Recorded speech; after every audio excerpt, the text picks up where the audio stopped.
Welcome to Because Life is for Learning. Today we're going to do a short segment on long and short division. Long division should be learned first before short division is learned.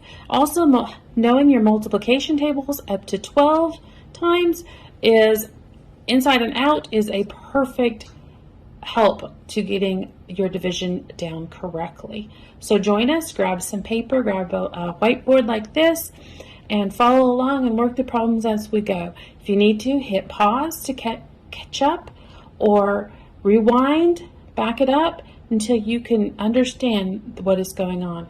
So I hope this helps you to help your child with their schoolwork.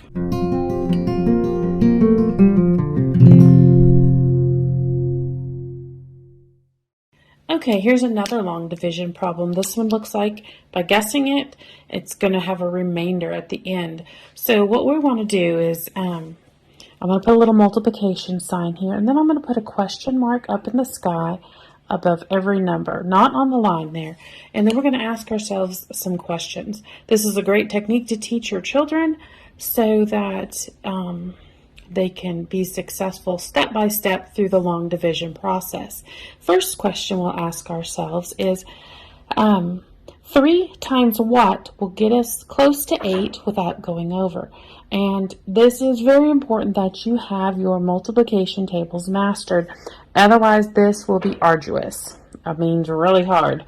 So now we're going to go backwards. We're going to 2 times 3 will be 6. And then we will have, we'll do the subtraction here, and that's 2 is left over from that. We're going to do a little arrow, and that means drag this 6 down to here. This is the next number we're going to consider. We're not going to look at this one because it's now joined with this one.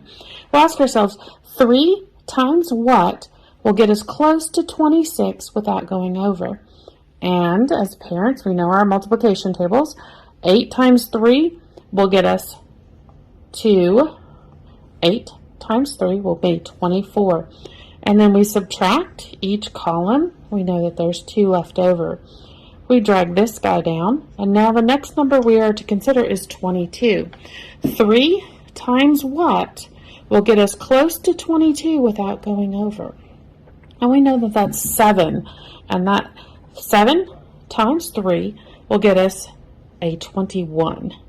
So we have 1 left over for that. And then we're going to drag down our last number, or carry it down, however you want to call it.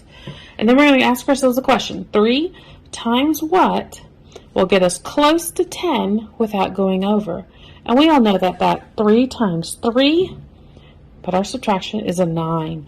And we have 1 left over, and I was right, we have a remainder of 1. To check this, you would do the multiplication. You go 2,873 times 3, then you get your answer, and then you'll add 1, and you will have this answer right here.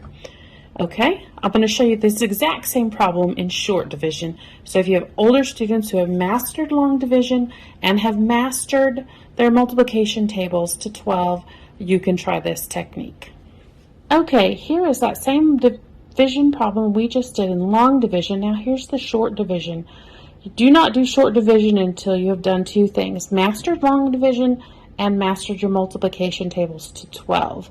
So we will not be needing the multiplication sign or the question marks or all this math that happens down here.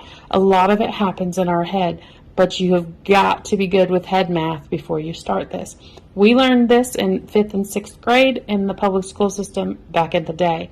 I will go like this. I will consider this, and this is all in my head. And I know that my answer is 6, so I'm going to put 2 over here, because when you take 8, subtract 6 away from that, you know you have 2 left over. Now my next number to consider is 26, and I know 8 times 3 is 24. I have 2 left over. 7 times 3 makes 21 with 1 left over. 3 goes into there that many times with that left over. See? Short division. I don't have anything going on here, but if you look at the video on the long division that came right before this, you can see that the answer is exactly the same. So let's try another round. Okay, here is our next one we're going to do in long division first and then in short division.